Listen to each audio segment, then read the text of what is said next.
Hey guys, Miss Gillian here. So, continuing with our story, a Jigsaw Jones mystery series, The Case of the Mummy Mystery. So, in chapter 9, called The Eyewitness, we know that Jigsaw's bag was taken when he was hanging out with Mr. Capablanca, who was putting paint on his face for his costume. So, Jigsaw and Mila go back into the classroom and they start talking about that there must be an eyewitness to see who took the bag. So they're talking around with everyone. Mila goes and she starts talking to people and see if they know anything. And we come to a girl named Helen Zuckerman, who was dressed like Wonder Woman. Now, Mila asked her a whole bunch of questions and she had a lot of information. So she called over Jigsaw, and Jigsaw started taking out his detective pen and his detective notebook, and he started writing down what Helen was saying. So Helen was describing what the bag looked like and who took it, and she said it was a mummy who took it. So now Jigsaw and Mila aren't really sure what's going on because they don't really believe that the mummy is real, but Helen said she saw a mummy take the bag. So then we get into chapter 10.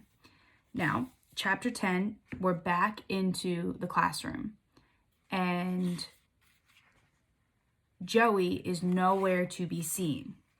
So what is happening is that everyone's freaking out because they think there's a real mummy that's running around the school, right?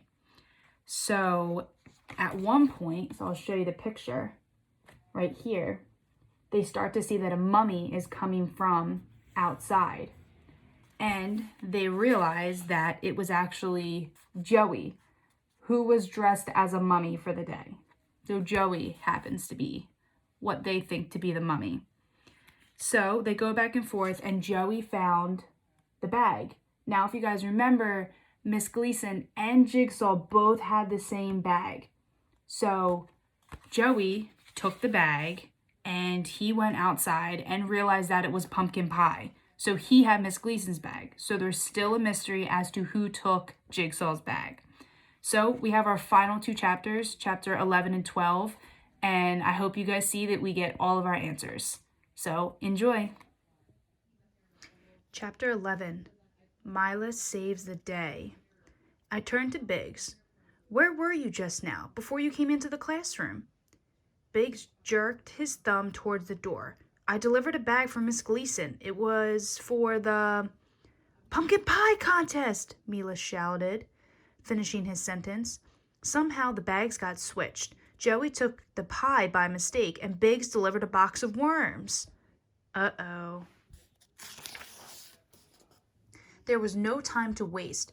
Biggs, Mila, let's go and bring the pie. We raced to the auditorium. The halls were crowded with ghouls and ghosts. We saw pirates and superheroes, ballerinas, and princesses. We saw a giant M&M chatting with Pocahontas. We even saw a four-legged cow. With so much going on, no one paid much attention to a vampire Frankenstein and a wrestler hustling down the hall. Biggs opened the auditorium door a crack. What do you see? Mila asked. Biggs whispered, I see the principal, Mr. Rogers, standing in front of a long table. He has a fork in his hand. This isn't good, Mila said. He's already judging the pie contest, Biggs explained. We all poked our heads through the crack in the door. Mr. Rogers placed a fork in his mouth. He chewed thoughtfully. The school secretary, Mrs. Garcia, stood beside him. She wrote on a clipboard. Mr. Rogers is at the end of the table.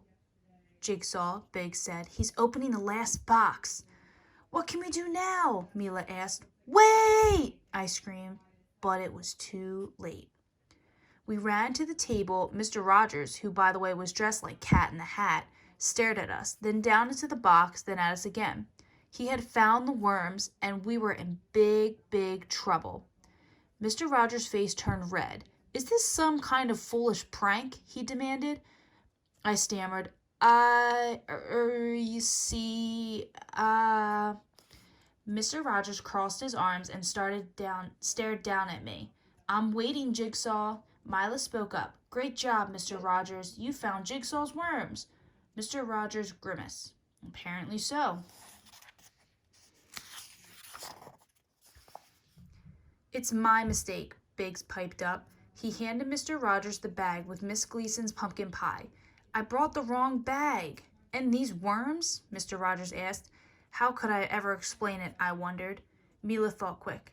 "They're for Jigsaw's costume." Mila reached into the box and pulled out a worm. She placed it on my head. Then Biggs grabbed a few and laid them on my shoulders. "It adds to the overall creepiness," Mila explained. Now it was Mr. Rogers' turn to stand in silence. Like in the poem, Mila said, "Poem?" "Yes, you know. The worms go in, the worms go out. They crawl in your stomach and out through your mouth." Mr. Rogers rubbed his eyes and groaned. "I'll get the aspirin," Mrs. Garcia offered. "Yes, thank you. That would be nice," Mr. Rogers said to her. He turned back to us. "As for you three, please get back to your classroom. It's nearly time for the parade, and I've got one more pie to taste." We started to leave. "Wait!" Mr. Rogers called out. "Please take the worms. Unless they're students here, they don't belong in school." Chapter 12, Joey's Big Moment. The Halloween parade was a gigantic success. All the parents cheered and waved. Cameras flashed. Both my parents were there, and so was Graham's, waving wildly. When we got back to room 201 after our march around the school, it was time for a class party. We ate spider cupcakes, opened treat bags, played games, and listened to music. Everyone turned to look when Mr. Rogers burst through the door. Smiling happily, he handed Miss Gleason a blue ribbon. She won first prize in the contest. We all clapped and cheered. "At long last, Miss Gleason, let us go outside for afternoon recess." Here was the moment we'd been waiting for. Eddie Becker clapped Joey on the back. "Nearly everyone bought a ticket," he said. "We're going to be rich." He crowded into a tight circle. Joey selected a worm from the box. It was short but thick.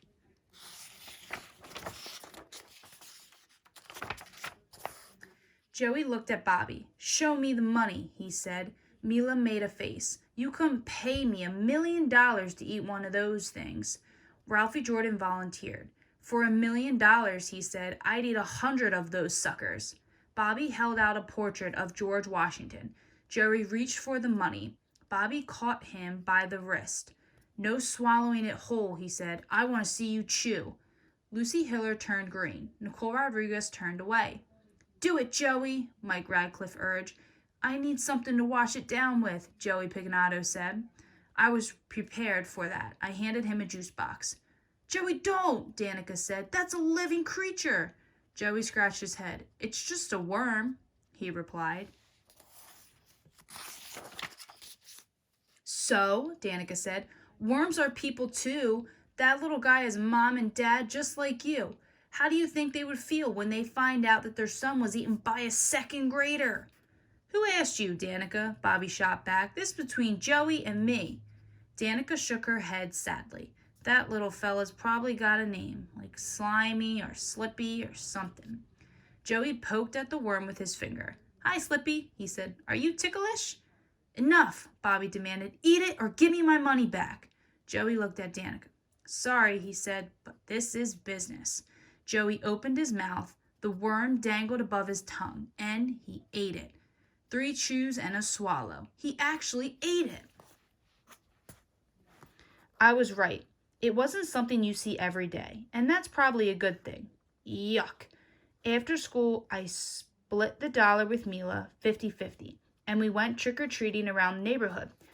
We saw witches and ghosts, fairies and superheroes, but we didn't see any more mummies. That was fine with me. I'd already seen enough for one day.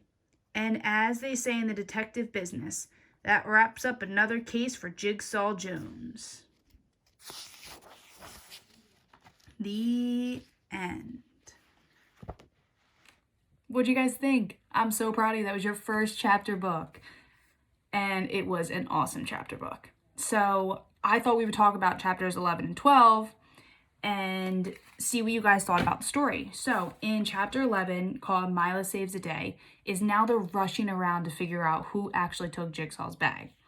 So with the help of Biggs, they're running around and they end up in the auditorium, and they see Principal Rogers, Mr. Rogers. They see him holding the bag, holding Jigsaw's bag. So they rush through the auditorium and they interrupt in the middle of the Mr. Rogers eating all the pumpkin pie. They interrupt him, and Mr. Rogers opens the bag and sees that there's worms on the inside. Now they know they're in trouble. So they tell Mr. Rogers that it was actually for Jigsaw's costume, and they start putting all the worms all over Jigsaw. Then we have chapter 12 called Joey's Big Moment. So it is the moment we have all been waiting for. Does Joey eat the worm? If you guys listened to it, you know that he did. He almost didn't for a second there because a little girl named Danica tried to get him to not eat it. But he said it's all business. So he ended up eating the worm, and everyone could not believe that he actually ate it. Especially Bobby, who dared him to eat the worm. So at the end of it, they all went trick-or-treating, and Jigsaw got $1 out of it that he split with Mila 50-50, and they enjoy the rest of their Halloween. So we find out that the mummy mystery is actually Joey, because he ends up being the mummy.